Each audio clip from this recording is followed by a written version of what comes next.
Haka 1. Evento detectado.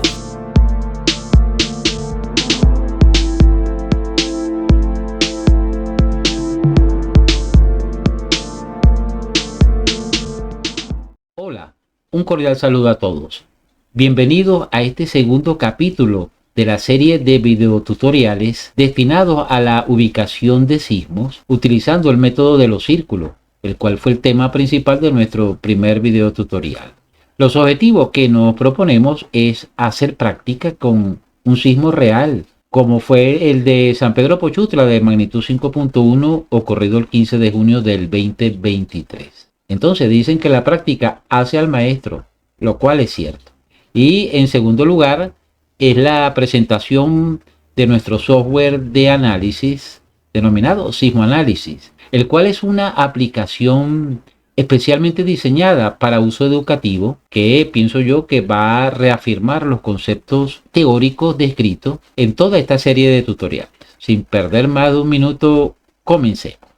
Antes que nada, vamos a hacer una descripción de nuestro sistema de adquisición de datos sísmicos para que tengan sentido ciertos términos y conceptos que vamos a utilizar posteriormente. Y vamos a comenzar con la topología de red, tal como están viendo en la figura.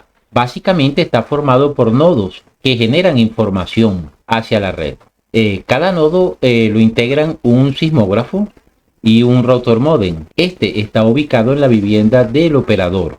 Note que la comunicación entre el sismógrafo y el router modem es a través de Wi-Fi, lo cual nos permite elegir la mejor ubicación dentro de la vivienda para el sismógrafo, lo cual es bastante crítico. No obstante, ya mencionamos en un video anterior de los resultados de nuestra propuesta 2, los problemas que se tuvieron para lograr implementar esto, dado que el nivel de las señales sísmicas provenientes del geófono son bastante bajas y la radiofrecuencia del Wi-Fi las perturba. Pero finalmente se logró. Entonces, a través del router modem se envían los datos hacia el internet y son recogidos por un centralizador de datos sísmicos conformado por este computador. Esto se hace aquí en Las Vegas, Nevada, que es donde resido. Este centralizador de datos está ejecutando un software cuyo nombre es UDP Shake, cuyas funciones básicas son: 1. Conformación de la data que está llegando. La data es enviada en una serie de tramas que vamos a ver ahorita más tarde. Manejo de los sismogramas. Generación de puntos de alarma. Cuando cualquier señal dentro del nodo de la red supera un umbral durante un tiempo determinado, se genera un evento. Otra de las funciones es el alertamiento sonoro, del cual ya ustedes están acostumbrados a ver en el canal de YouTube. Adicionalmente, maneja el streaming, cosa que no debería estar haciendo, pero por limitaciones de presupuesto, tenemos una sola máquina haciendo todo, ¿no? Adicionalmente debe generar los archivos de eventos. Esos eventos tienen que ser grabados para ser compartidos posteriormente por otro sistema, que los vamos a describir ya en breve. La razón del nombre UDP Shake radica en que el protocolo de comunicación que emplean los modos para descargar sus datos hacia el internet se hace en protocolo UDP, lo cual significa User Datagram Protocol, y es un protocolo de comunicación usado principalmente para establecer comunicaciones de baja latencia con bastante buena tolerancia ante las pérdidas o aperturas del canal de comunicación, y permite a aplicaciones compartir datos a través del internet. Adicionalmente, una de las formas de exportación de datos de los equipos Raspberry Pi se hacen a través de UDP, entonces lo cual permite la implementación de aplicaciones sencillas como esta. Adicionalmente, aquí en el nodo de Las Vegas tenemos computadores auxiliares, los cuales ejecutan este software denominado Sismoanálisis, que es con el que vamos a interactuar. Y básicamente lo que hace es acceder a los registros de eventos generados por UDP Shake. En este punto es conveniente acotar que, pese a que el protocolo UDP genera conexiones de baja latencia, tiene una gran desventaja. Y es que no hay garantía de que los paquetes lleguen a su destino. Para eso existe el otro tipo de protocolo, que es el TCP, el cual sí establece un handshaking completo entre el emisor y el receptor, garantizando así la integridad de la data. Lo ideal es tener ambas conexiones y eso está en nuestros planes a mediano plazo. Ahora vamos a seguir con la trama de datos, lo cual es bastante importante. El formato de los paquetes de datos sigue el esquema sugerido por la empresa Raspberry Shake, la cual es una empresa panameña que desde hace ya muchos años fabrica sismógrafos de bajo costo para uso doméstico. Uno de los formatos que sugiere Raspberry Pi para la exportación de datos es vía UDP, para aplicaciones sencillas propias de cada usuario. Entonces, aquí estamos mostrando lo que es una trama de datos. Entonces, el primer dato especifica el código de la señal enviado y algunas características del sismógrafo. Por eso sale el código EHZ, que vamos a desmenuzar en la sección siguiente. Entonces, aquí está implícito qué tipo de componente, en este caso es la vertical, pero ya vamos a ver qué significa cada letra. El segundo dato corresponde a la hora retornada por los servidores NTP, NetTime Protocol, encargada de la sincronización de la hora de todos los sismógrafos. Esto que está aquí es un dato de hora actual. Básicamente ese número es un derivado de la hora Unix empleada en los sistemas informáticos. Fíjense que la hora Unix expresa los segundos desde la medianoche UTC del 1 de enero de 1970. Seguidamente vienen 25 datos provenientes del conversor análogo digital del sismógrafo. Esta operación se ejecuta cíclicamente 4 veces por segundo. Como cada cuarto de segundo está mandando 25 datos, en un segundo habrá enviado 100. Para lograr la rata de scan promedio de 100 muestras por segundo, el cual es un estándar. NetTime Protocol es un protocolo de internet para sincronizar los relojes de los sistemas informáticos a través del enrutamiento de paquetes en redes con latencia variable. Ya les voy a decir qué significa eso. NTP utiliza UDP, ya ustedes saben ya lo que es UDP, como su capa de transporte, usando el puerto 123. Está diseñado para resistir los efectos de la latencia variable. La latencia es el tiempo de retardo o tiempo muerto en que una señal llega de un punto a otro, en este caso en un sistema informático. Entonces, la latencia puede ser variable. Quiere decir que el servidor NTP nos envió la hora, pero que tenía ya en el momento que se le pidió. Pero cuando llegó, esa ya no es la hora. Entonces, ese protocolo sí se encarga de decirnos exactamente en el destino la hora que es. Muy interesante. A continuación, vamos a ver la codificación de los instrumentos y trazas sísmicas para así poder entender de dónde sale este código EHZ. Entonces, la codificación básica de los instrumentos sísmicos y sus trazas nos involucran 3 letras de identificación. La primera letra nos identifica el ancho de banda del instrumento y la rata de muestreo. Vamos a ver que es como una especie de combo de condiciones. La segunda letra nos identifica el tipo de instrumento, basado principalmente en la variable que mide. Si se refiere a la velocidad del suelo, si se refiere a la aceleración u alguna otra consideración de otra variable, como vamos a ver. Y la tercera letra sí nos define la orientación, que es el término más comúnmente conocido, o sea, vertical, norte-sur, este-oeste. Entonces, comencemos con la primera letra. He resaltado en rojo las letras que son de mayor interés para nosotros y las que comúnmente vemos. La letra E, por ejemplo, se refiere a un instrumento de periodo corto, digamos extendido, el cual tiene una frecuencia de corte limitada a un periodo de 10 segundos. Acuérdense que la frecuencia es el inverso del periodo. Entonces 1 entre 10 nos dice 0.1 Hz. O sea que este instrumento es capaz de, por lo menos está en ese rango. ¿Sí? Y adicionalmente nos muestra la rata de muestreo. La rata de muestreo del instrumento pudiese estar en el rango de 250 Hz a 80 Hz. En nuestro caso, típicamente trabajamos con 100 muestras por segundo y está dentro de este rango.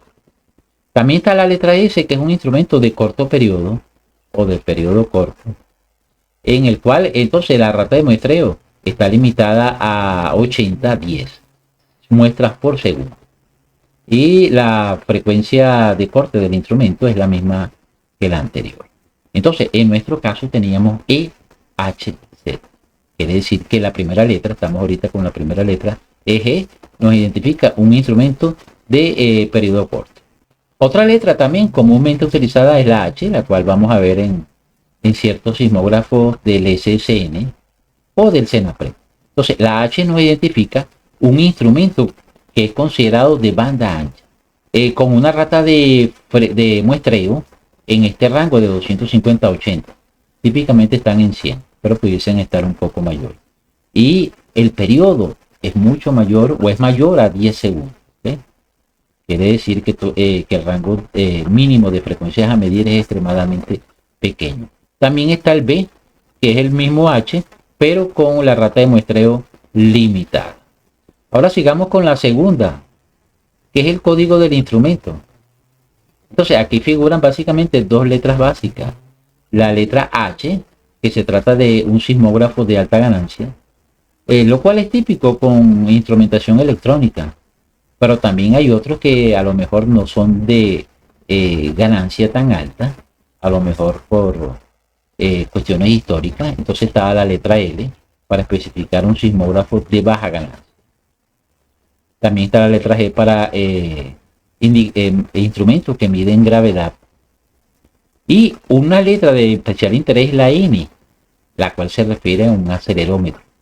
Fíjense que en este punto voy a hacer un break. Nos vamos a concentrar en la definición de sismógrafo, la cual considero que es ambigua. Fíjense, medidor de sismo se pudiese interpretar seismómetro. Bueno, en este caso está en inglés, pero en español sismómetro.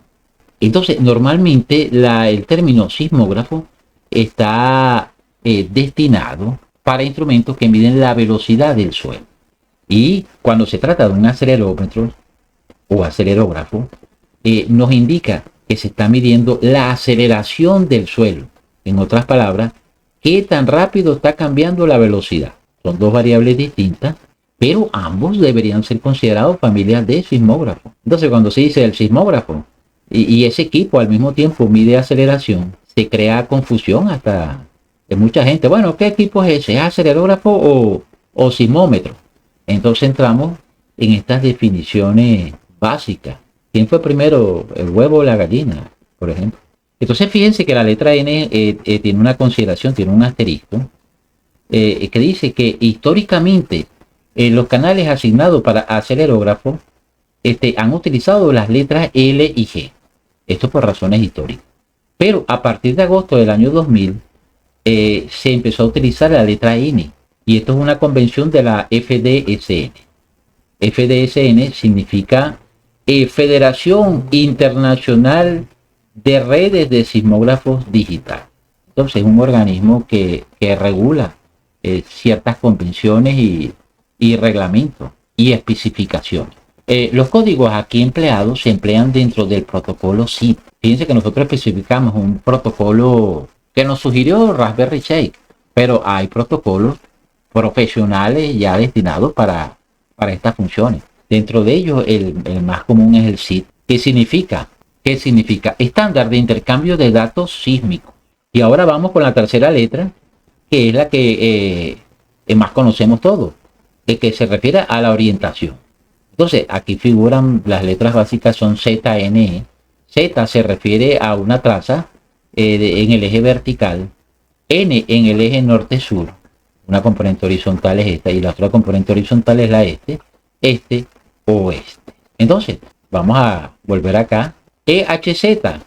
Entonces, la E significa un instrumento de periodo corto. La H significa que es un sismógrafo de alta ganancia. Y la última letra se refiere a la orientación. En este caso, en el eje vertical.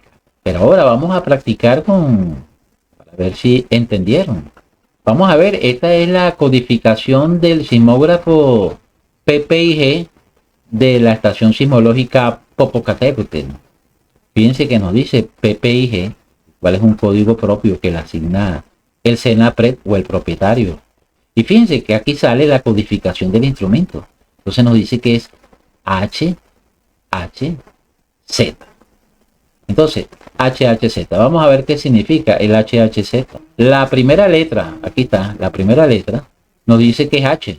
Entonces es un instrumento de banda ancha con especificaciones comprendidas entre estos rangos, tanto en rata de muestreo como frecuencia corte de la señal a medir, H. La segunda letra sigue siendo H también. Entonces es un sismógrafo de alta ganancia. Está midiendo la velocidad del suelo. Y Z ya sabemos que entonces es la vertical. Entonces de ahí sale el término HHZ. También se emplea el BHZ en algunos de los sismógrafos del SSN y del CENAP. Entonces, bueno, con esto ya vamos a entrar entonces en la práctica. Y ahora sí, comencemos con la práctica, guiados de la mano de nuestro software de apoyo educativo Sismoanálisis en su versión B3R1. Este software nos va a guiar paso a paso con los procedimientos requeridos para hallar los parámetros de localización de un sismo. Esto es, el epicentro, el tiempo origen, o sea, la hora en que ocurrió el sismo, y un estimado de la profundidad. Así que sin perder un minuto más, comencemos.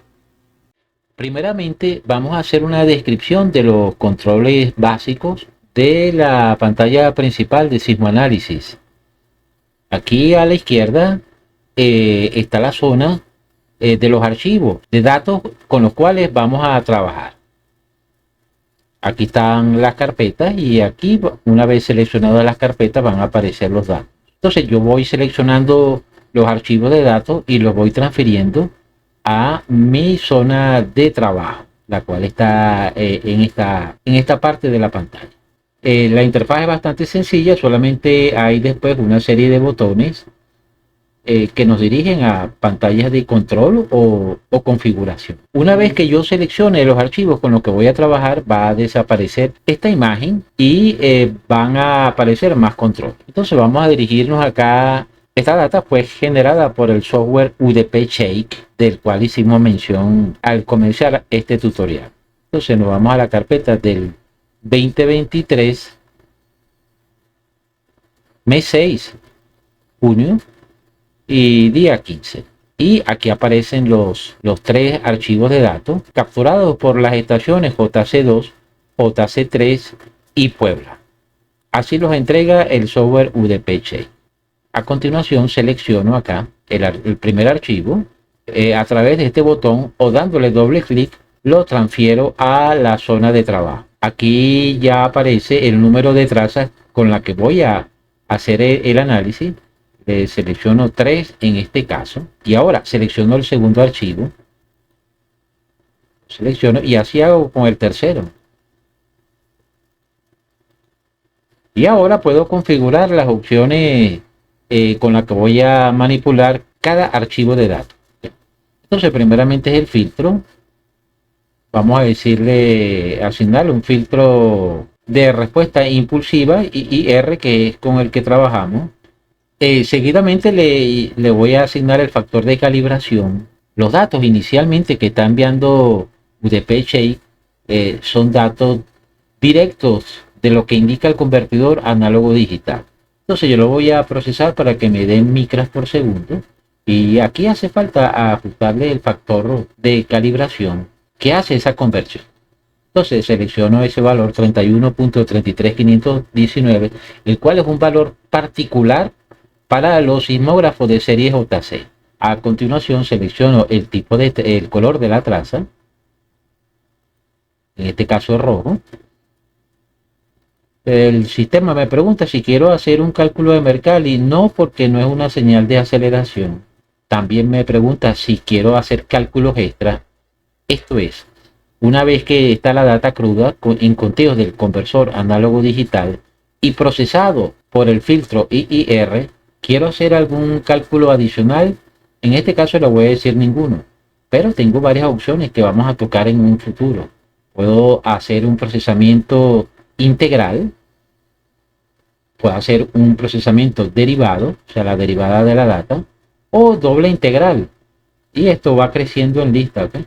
Pero en este caso le voy a decir ninguno. Aquí el grosor de la traza fina, aunque tengo las opciones de mediana y gruesa, pero fina es como se trabaja a mayor detalle. Y aquí sí el nombre que va a recibir esa traza. Yo sé que el JC2 está en Oaxaca, entonces se me ocurre ponerle Oaxaca. Y le voy a colocar el tipo de traza, es EHZ. Ya ustedes saben de dónde sale el EHZ. Un sismógrafo de periodo corto en su primera letra, con datos que nos dicen velocidad de suelo.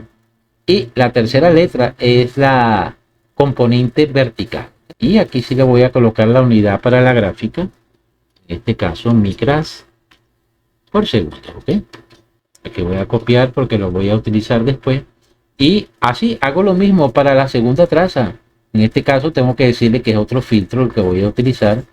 Es el mismo factor, porque un JC de serie, un sismógrafo de serie JC. Y vamos a colocarle la traza color azul oscuro. Igual no hay cálculo de Mercalli y no hay ningún procesamiento extra. La traza también fina, pero esta vez le voy a colocar aquí. Yo sé que ese está en Acapulco. Este sismógrafo ahorita está en Chilpancingo, pero para la época de este sismo estaba en Acapulco, antes del huracán Otis. Acapulco EHZ. Y aquí la unidad. Y repito lo mismo para mi tercera traza, que en este caso es el sismógrafo Raspberry Pi en Puebla. Pero aquí el factor de calibración es distinto y le vamos a colocar 385.02. Ya esos datos están por defectos ahí para poder colocar. Vamos a seleccionar un color pink que tiene muy buen contraste. Tampoco análisis de Mercalli, tampoco cálculos extras, traza fina, y le colocamos finalmente Puebla EHZ. Y la unidad la había copiado. Listo, ya tengo la selección de los archivos de datos con la que voy a trabajar. Ahora vamos a graficar esto y le damos al primer botón que dice Run Fast Graph. Y ahí están las tres gráficas disponibles. Continuemos. Aquí, como pueden apreciar, del lado derecho hay tres indicadores que nos dicen los valores picos alcanzados por cada una de las trazas en la unidad previamente configurada, que son micras por segundo o millonésimas de metro por segundo. Para la primera traza de Oaxaca se obtuvo 589.3, 23.1 para Acapulco y 98.6 para Puebla. Y adicionalmente un poco más abajo nos dice la hora exacta en la cual fue alcanzado ese valor. Esto es muy bueno para análisis. Pero previo, antes de arrancar con el picado de las ondas P y S, vamos a guardar el proyecto por si acaso se va la luz o algo. Entonces vamos a decirle retornar, y aquí le doy al botoncito que tiene el disque viejo y vamos a ponerle como nombre tutorial SS001B, ¿verdad? Tutorial de sismología, segunda parte del video tutorial 1. Vamos a ponerle S Pochutla final como referencia. Y listo, ya está guardado y disponible para otras secciones. ¿Okay? Entonces vamos a hacer la identificación de la onda P.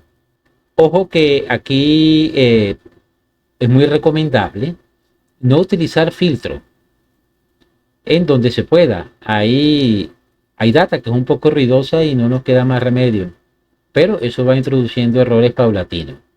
Entonces yo voy a retornar de nuevo y le voy a configurar los filtros como ninguno, o sea que no haya ningún tipo de filtro para que no introduzcan retardo, que es una de las cosas que pueden pasar cuando se utilizan filtros muy fuertes.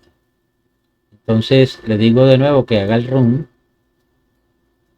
Y ahora sí, selecciono sobre la pantalla, selecciono sobre la traza con el mouse y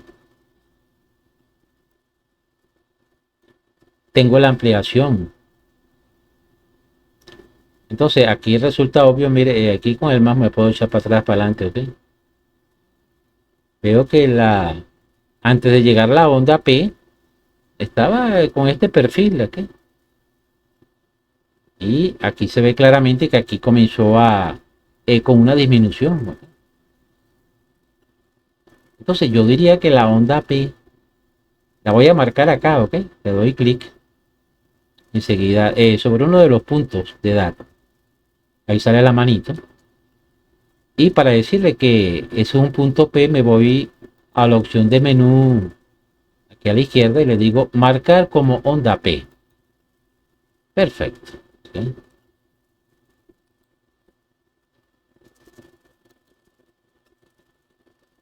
Y ahí tengo ya marcado la onda P de mi primer gráfico. Vamos a notar la diferencia si yo lo hubiese aplicado filtro. ¿Sí? Vamos a retornar y le digo que le aplique un filtro con los valores por defecto para que ustedes vean lo que pasa. Le tengo que decir run fast de nuevo para que procese.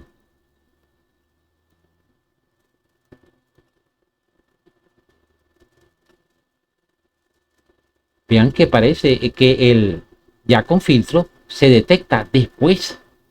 Aquí yo diría, ahí está la onda P, ¿verdad? De la señal. Pero sin filtro me dice que está antes. Y estos son unas décimas de segundo que pueden tener mucha importancia. Entonces, por eso se prefiere eh, no utilizar filtro en la onda P. ¿Okay? Voy a retornar y voy a decirle de nuevo ninguno. ¿Okay?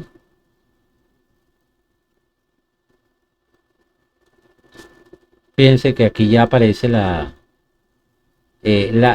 sección en la que yo pienso que puede aparecer que es la onda P. ¿Sí? Porque el perfil es totalmente distinto a lo que venía pasando antes de eso. Ahora vamos a tratar de capturar el perfil para la onda de Acapulco. Y aquí sí está la cosa medio complicada. Igual para la de Puebla son señales con mayor nivel de ruido. Entonces no me va a quedar más remedio que aplicar el filtro para ver más o menos dónde están. Entonces me voy de nuevo acá. Y aquí sí se ve ya un poco mejor. La onda P está llegando aproximadamente aquí. Y aquí sí se ve ya mejor también en Puebla. Pero seguramente tiene algún grado de retraso. Esto tiene que ver con algo que se llama la calidad del registro sísmico. Ya entonces para hacer análisis. Entonces, voilà, ya hice el zoom aquí en Acapulco. Veo que así está la onda antes de la llegada de la P. Y vaya, aquí se ve complicada la cosa. ¿Cómo será que estoy echando para adelante y para atrás? ¿Ok? Yo diría que la onda P, aquí se ve un pequeño impulso. Siéntanse como analista del SSN en estos momentos, que esa es la idea. Mira, o la onda P está aquí, porque después que hubo esta perturbación, se mantuvo un rato constante. Entonces, yo voy a marcar aquí tentativamente la onda P de la onda de Acapulco. Vamos a quitar el zoom a ver. Sí, se ve razonable, ¿ok? Y ahora vamos a marcar también la de Puebla. En Puebla sí se ve un poco más fácil. La onda llega emergente, o sea, no es impulsiva. Llega poco a poco. Aquí se ve el comportamiento normal antes de la llegada. Y yo diría aquí que empieza a alborotarse como por acá. ¿Ok? Empieza a cambiar de registro. Entonces yo la voy a seleccionar acá. ¿Ok? Y digo que esta es la onda P. Regreso el zoom. Y ahora vamos a marcar las ondas S. Pero para eso tengo que garantizar que todas las trazas tengan el filtro.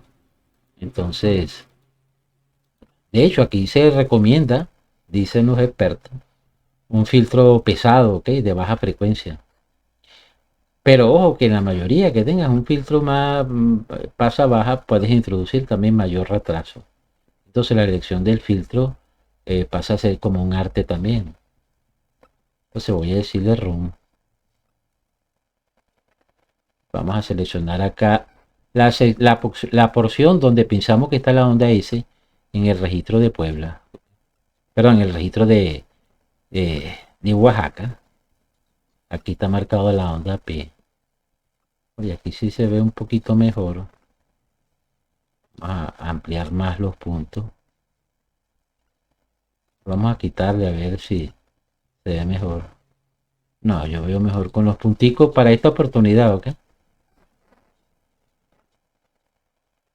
Entonces yo diría que la onda S. Aquí hay un registro donde empieza a aumentar. Vamos a ver si hay otro parecido. Sí, aquí hay otro que se le parece.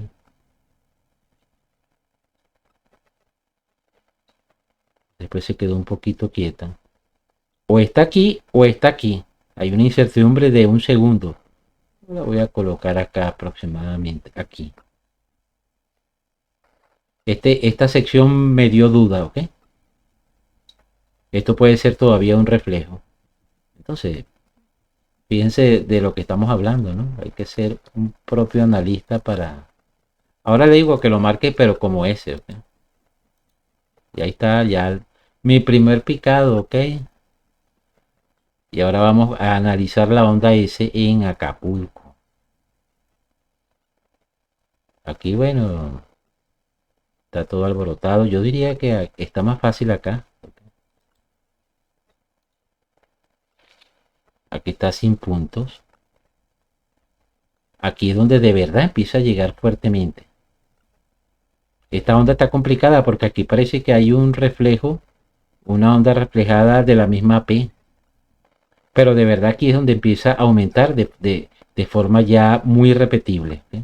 Entonces yo diría que la onda P, la onda S la voy a colocar acá. Marco.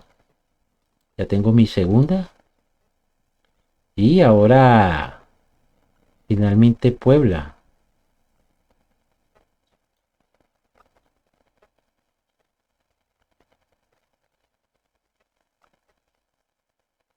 Aquí también pasa lo mismo. Está la onda EP ya llegando. Pero aquí sí se ve un poco más, pudiésemos decir más repetible. Yo voy a marcar la onda S aquí. Tengo una duda de un segundo, ¿ok? Puede ser un segundo antes, un segundo después. Pero fíjense que estas ondas que están acá tienen la misma amplitud de lo que estaba llegando, ¿ok? Entonces por eso me decanté por esta, que está un poquito más ya hay un cambio de amplitud que marque ese punto como ese. Entonces, ya hemos concluido el pico de estas tres ondas. Pero hay cierto grado de incertidumbre, pero esto la experiencia debe darlo. Así que bueno, hemos concluido. No sabemos si está exitoso o no. Yo pienso que sí. Vamos a retornar y vamos a guardar ese análisis. ¿Okay? De nuevo, ya me dice que ese nombre, que ese proyecto existe y que lo sobrescriba. Sí. Hay algo muy interesante que hay que llenar previo a ubicar los epicentros a nivel del software para que nos ayude a comparar con los resultados oficiales, ya que lo que estamos haciendo acá es algo educativo, pero la idea es algún día hacerlo sin que sepamos dónde está el verdadero epicentro. Entonces aquí hay un botón, aparece un botón que dice resultados oficiales, y aquí hay un formulario que hay que llenar, ¿ok? Pero eso hay que llenarlo con los datos oficiales del SSN, proceso que vamos a describir a continuación. Para buscar los datos del sismo de interés, nos dirigimos a la página del Servicio Sismológico Nacional de México, tal como aparece acá, cuyo portal web es www.ssn.unam.mx, y nos dirigimos a la sección Catálogo de sismos. Acá seleccionamos primeramente el periodo de tiempo del sismo que queremos buscar. Sabemos que fue un sismo en el 2023 con el que estamos trabajando en este tutorial. En el mes de junio, seleccionamos el mes y le decimos 15. Y aquí seleccionamos la fecha final. En este caso vamos a seleccionar el mismo día para que no nos genere tantos eventos. Mes de junio, día 15. Y filtramos acá por magnitud de sismo. Hay que decirle no todas, sino desde. Vamos a poner un sismo a partir de 5. Perfecto. Le decimos que no soy un robot. Y a continuación el botón que dice buscar. Ahí está pensando. Y listo. Aquí tenemos el sismo que andamos buscando. Con todos los datos. 37 kilómetros al sur de San Pedro Pochutla. Y algo que se recomienda mucho para no copiar a mano es descargar la data a un archivo genérico de exportación de formato CSV, el cual va a ser compatible con Excel. Ese archivo queda guardado en la carpeta de descarga del sistema operativo, en este caso Windows.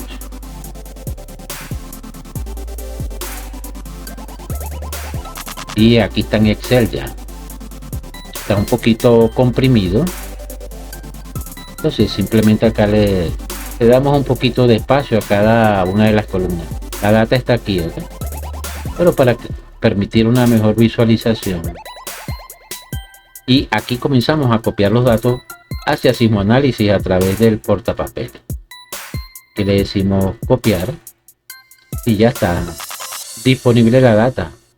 Una vez llenado el formulario con los datos oficiales del SSN, les debe quedar algo como esto, en donde los parámetros más importantes son los datos de latitud y longitud, que van a ser utilizados para comparar con los resultados obtenidos por nuestro sistema. Adicionalmente también figura la hora del sismo, que también la vamos a someter a comparación, y la profundidad. Seguidamente le decimos aplicar y guardamos por si las moscas. Volvemos a nuestro gráfico. Vemos que ya están marcadas las ondas P y S, pero ahora nos dirigimos a esta opción de menú que está en la parte superior.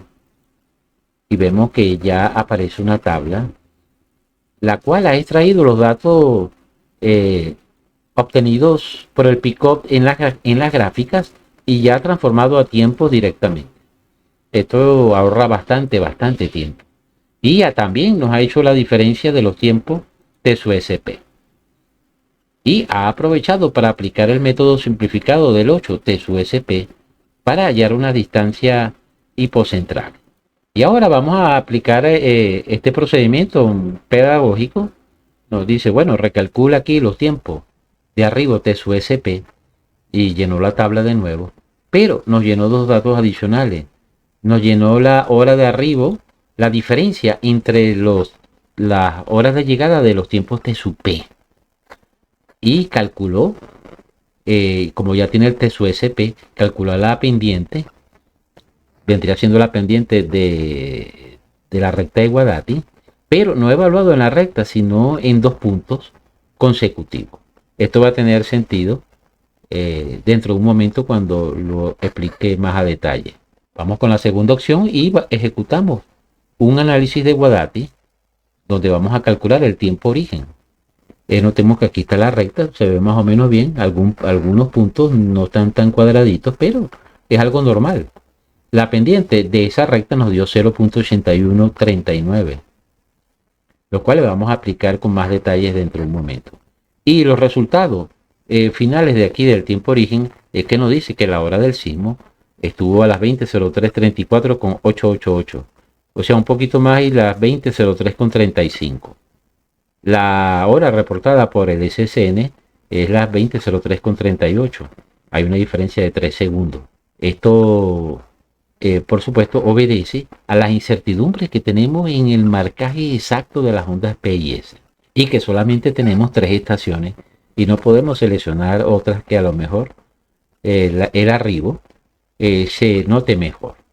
Aquí nos dice que el tiempo previo a la primera detección fue 28.312 segundos. Entonces ya tenemos el primer análisis de Guadati. Aquí vemos otro diagrama, ¿verdad?, en el cual esto fue descrito ya en el video tutorial 1. Vamos a ponerle un offset de Guadati 0. ¿Okay? En el tiempo 0 está la primera lectura, aquí está la segunda y aquí está la tercera. Entonces la recta se proyecta hasta que cruce el valor con y igual 0.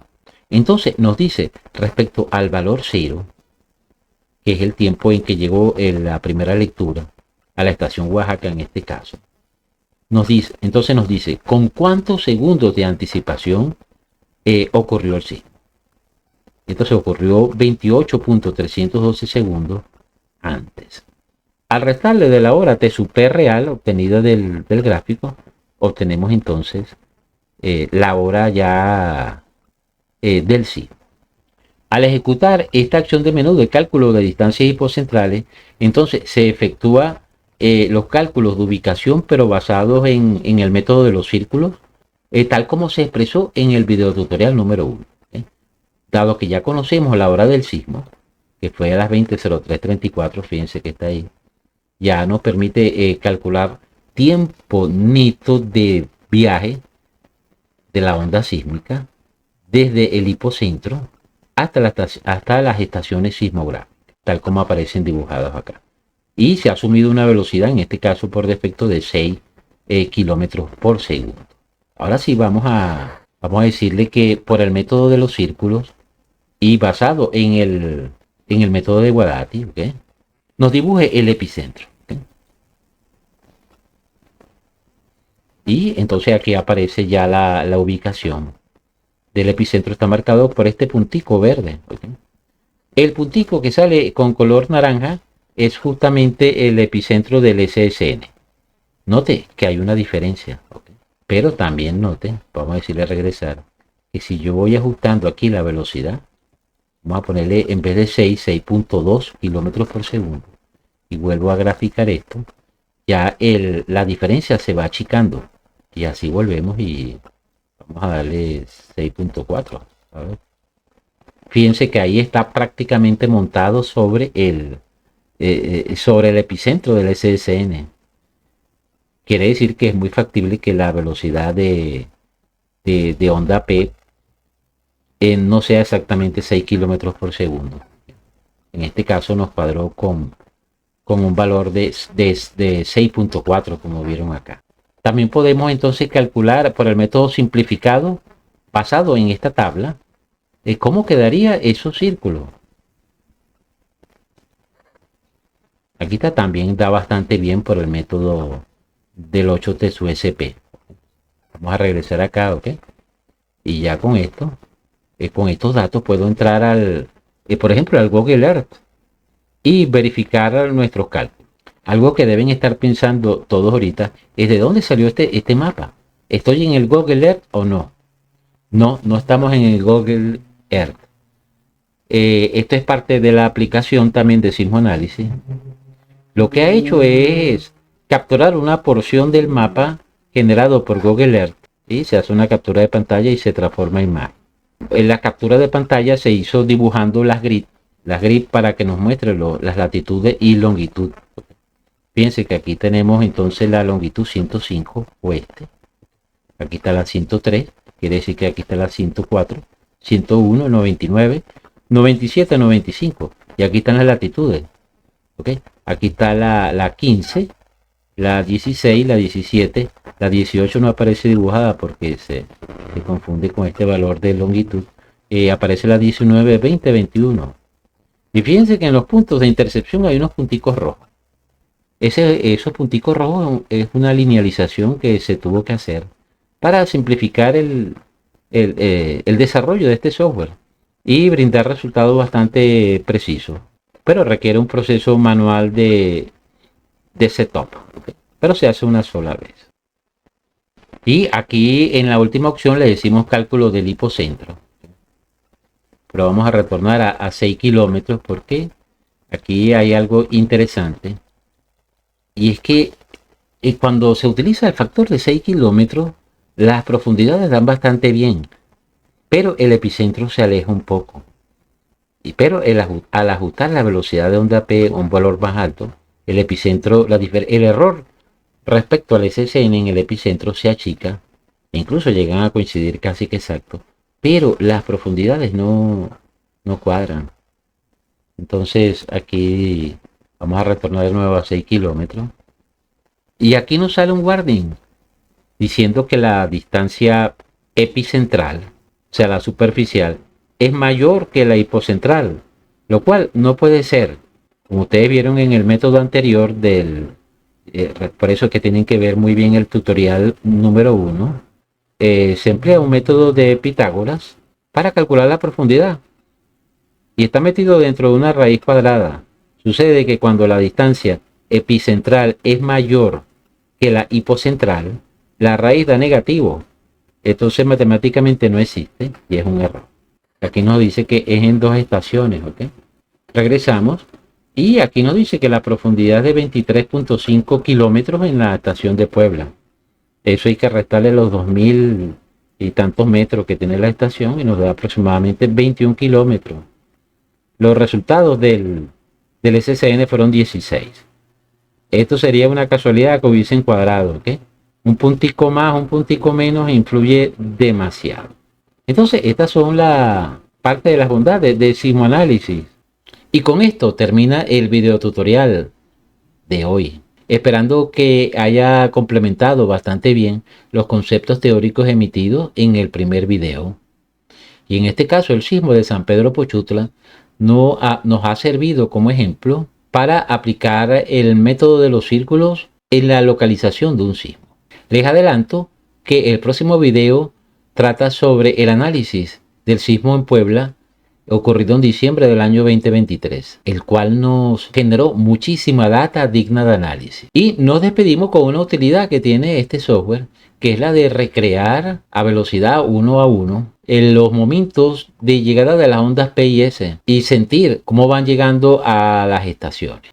Y otro de los objetivos que nos proponemos a mediano plazo es la creación de una página web en donde esté disponible este software para libre descarga, así como los ejemplos, los archivos que estarían generándose periódicamente con la aplicación UDP Shake en sismos importantes en México. Sin otro particular me despido. Gracias por su atención y nos vemos hasta la próxima.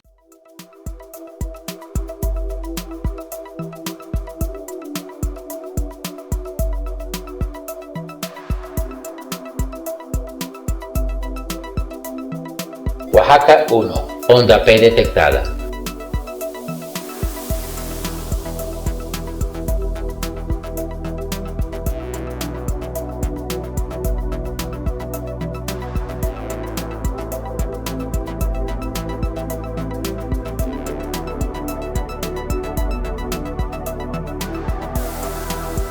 Oaxaca 1. Onda S detectada.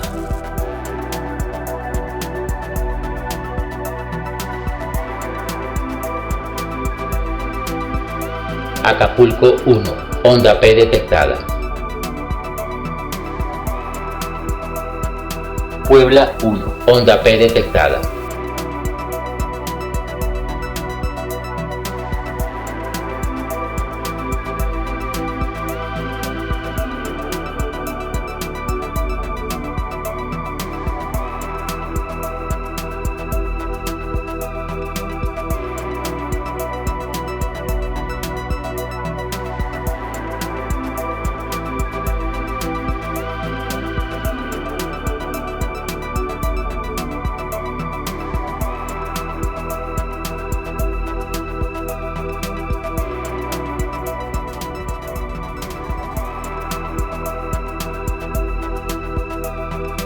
Acapulco 1. Onda S detectada.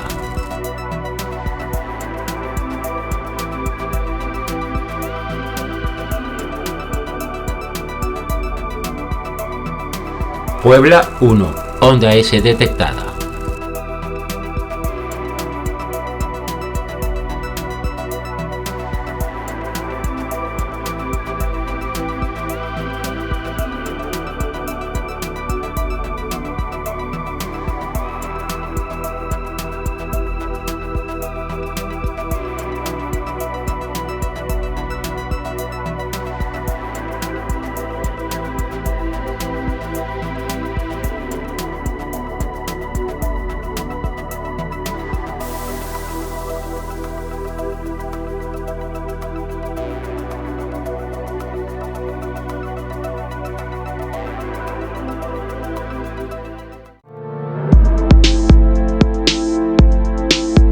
Oaxaca 1. detectado.